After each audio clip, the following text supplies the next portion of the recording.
Welcome back. అసెంబ్లీలో BRS ఎమ్మెల్యేలు మాట్లాడుతున్నారు. అసెంబ్లీ దగ్గర ఇప్పుడు లైవ్ చూద్దాం. కానీ ఒక్క పదం అన్న ఉందో మీరే ఒకసారి చూసి ప్లే చేయండి.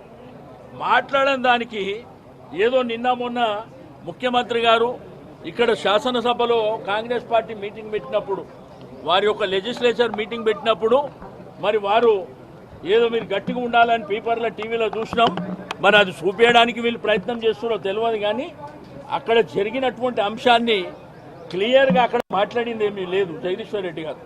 రెండోది, ఆయనకు వచ్చిన అవకాశాన్ని మధ్యలో వాళ్ళు ఇంటర్వ్యూన్ అయ్యి ఓసారి ఒక విప్ గారు మాట్లాడతారు, ఒక మంత్రి గారు మాట్లాడతారు. ప్రతిసారి ఆటంకం కలిగించేటువంటి ప్రయత్నం చేయడం కూడా కరెక్ట్ కాదు.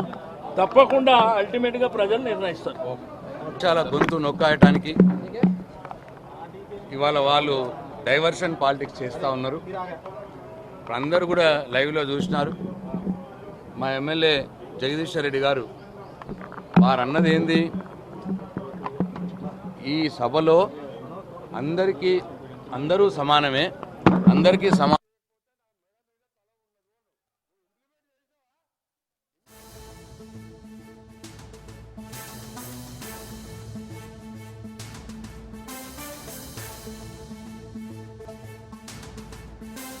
చాలా గొంతు నొక్కాయటానికి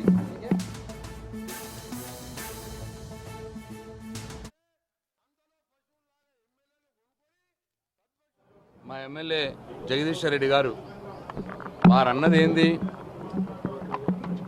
ఈ సభలో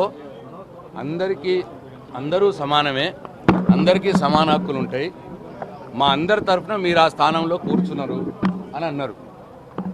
దాంట్లో ఏం తప్పన్నాడు ఆయన? మాకు ఎక్కడ కూడా స్పీకర్ గారి మీద మాకు అత్యంతమైన గౌరవం ఉన్నది. మేము ఎప్పుడు కూడా స్పీకర్ గారిని వారిని ఏమాత్రం వారి స్థాయికి భంగం కలగనివ్వకుండా మేము కలగనిచ్చే విధంగా మేము ఎప్పుడు కూడా వ్యవహారం చేయలేదు. వారంటే మాకు గౌరవం ఉన్నది. ఇవాళ మా జగదీశ్వర్ రెడ్డి గారు కూడా ఏమీ అనలేదు.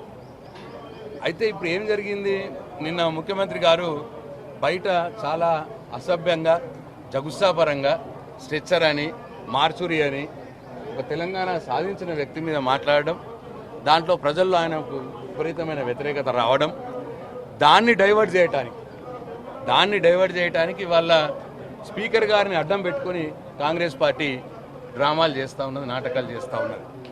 అట్టనే జగదీశ్వర్ రెడ్డి గారు సభలో మాట్లాడుతూ, మీరు 2500 మహిళలకు ఇచ్చినారా, మీరు రుణమాఫీ 2 లక్షల రుణమాఫీ చేసినారా, మీరు రైతు బంధు ఇచ్చిండ్రా, మీరు స్కూటీలు ఇచ్చిండ్రా, మీరు 5 లక్షల భరోసా కార్డు ఇచ్చిండ్రా విద్యార్థులకు, మీరు ఏం చేసిర్రు, ఇప్పటికి ఒక్క ఇల్లన్నా, ఒక్క ఇంద్రమ్మ ఇల్లని అన్నారు, ఒక్క ఇల్లన్నా కట్టిర్రా అని అడిగిండు. 15 నెలలు అయింది మీరు వచ్చి, మీరు ఇవి చేసిండ్రా అని అడిగిండు.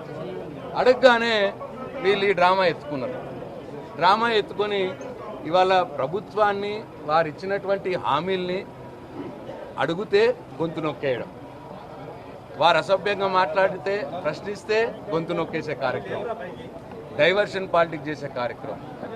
చివరికి ఇక్కడ మీడియా పాయింట్కి వస్తే మొత్తం కాంగ్రెస్ లెజిస్లేచర్ పార్టీ అంతా మీడియా పాయింట్ ఉన్నది. అట్లా ఉంటుందా అండి? ఎప్పుడైనా చూసిర్రా మీరు? మీడియా పాయింట్కి వస్తారు, ఒక 4 వస్తారు, 2 మాట్లాడతారు, పోతారు. ఇప్పుడు నేను అనుకుంటా బహుశా ఇప్పుడు ఆయన 12వ వ్యక్తో 15వ వ్యక్తో మాట్లాడుతున్నాడు. ఇంకా ఒక 10 మంది లైన్లో ఉన్నారు. దీని ఉద్దేశం ఏంది? స్పీకర్ గారు ఇప్పుడు బెల్ కొట్టగానే హౌస్ స్టార్ట్ అయితే మాకు అవకాశం లేదు, ఇక మీడియాకు మాట్లాడే అవకాశం లేదు. మీడియా పాయింట్లో కూడా మా గొంతు నొక్కే ప్రయత్నం, అక్కడ అసెంబ్లీలో మా గొంతు నొక్కే ప్రయత్నం. వాళ్ళు హామీలు అమలు చేయకపోతే, అడగపోతే మాకు మైక్ కట్ చేస్తే, అయ్యా మీరు మా తండ్రి లాంటి వారు, ఇక్కడ అందరికి సమాన హక్కు ఉంటుంది, అందరూ సమానమే, మీరు మా అందరి తరఫున కుర్చీలో కూర్చున్నారు అని మా జగదీశ్వర్ రెడ్డి గారు అంటే, స్పీకర్ గారిని ఏదో అన్నారని, స్పీకర్ గారిని అవమానం చేసిరని, మరి క్యాస్ట్ పెట్టుకొని ఇవన్నీ కూడా డైవర్షన్ చేసే పాలిటిక్స్ ఇవాళ ఆడుతూ ఉన్నారు. కానీ కాంగ్రెస్ పార్టీ ఎంత అటెన్షన్ డైవర్షన్ పాలిటిక్స్ చేసినా కింద ప్రజలంటూ వాళ్ళు ఉన్నారు, వాళ్ళకు తెలుసు వీళ్ళు ఏం చెప్పిండ్రు, మరి ఇప్పుడు ఏం వస్తున్నది. వీళ్ళు 100 రోజుల్లో ఇస్తామని ఎందుకు చెప్పిర్రండి? మరి ఇప్పుడు 15 నెలలు అయింది, 100 రోజుల్లో ఎందుకు చెప్పాలండి? మా 5 సంవత్సరాల కాలంలో మేము హామీలు చేస్తామని చెప్పేది ఉండే అప్పుడు వాళ్ళు.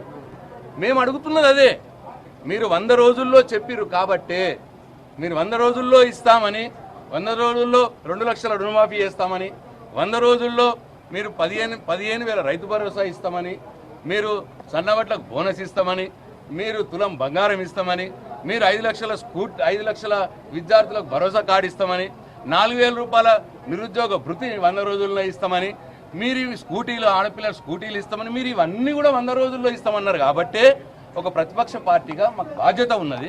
మేము అడుగుతా ఉన్నాం, అది కూడా శాసనసభ వేదికగా అడుగుతా ఉన్నాం. మేము ఇంకెక్కడ అడగాలి ప్రభుత్వాన్ని, ఎక్కడ ప్రశ్నించాలి మేము ప్రభుత్వాన్ని? డెఫినెట్గా శాసనసభ వేదిక ద్వారా ప్రశ్నిస్తున్నాం. మేము ప్రశ్నిస్తుంటే దానికి సమాధానం చెప్పలేక డైవర్షన్ పాలిటిక్స్ చేసి స్పీకర్ గారిని అడ్డం పెట్టుకొని ఇవాళ డ్రామాలు చేస్తున్నది కాంగ్రెస్ పార్టీ. మా జగదీశ్వర్ రెడ్డి గారు కానీ మేము కానీ ఎన్నడూ కూడా స్పీకర్ గారిని అవమానపరిచే విధంగా వ్యవహరించలేదు, వ్యవహరించం కూడా. మాకు ఆ ఉద్దేశమే లేదు. మేము కూడా ఆయనకు ఏకగ్రీవంగా స్పీకర్ కావటానికి మేము సహకారం చేసిన వాళ్ళం. మాకు కూడా ఆయన స్పీకరే, మా అందరికో తండ్రి లాంటి వారు ఆయన. అదే మాట చెప్పినాం మేము. ఈ శాసనసభ, జగదీశ్వర్ రెడ్డి గారు అన్నది శాసనసభ అందరిది, అందరికీ సమాన హక్కులు ఉంటాయి. మా అందరి తరఫున మీరు ఆ కుర్చీలో కూర్చున్నారు అన్న మాట మాట్లాడిండు. దాంట్లో తప్పేం మాట్లాడిండండి? వీళ్లకు ఆడలేక పాత గజ్జలు అన్నట్టు వాళ్ళు చెప్పిన హామీలు అమలు చేయలేక అసెంబ్లీలో ఎక్కడ నిలదీస్తున్నారు అని చెప్పి దానికి సమాధానం చెప్పలేక ఇవాళ స్పీకర్ గారిని అడ్డం పెట్టుకొని ఇవాళ ఇటువంటి డ్రామాలు చేస్తూ ఉన్నారు. కానీ అంతిమంగా ప్రజలు నిర్ణయిస్తారు.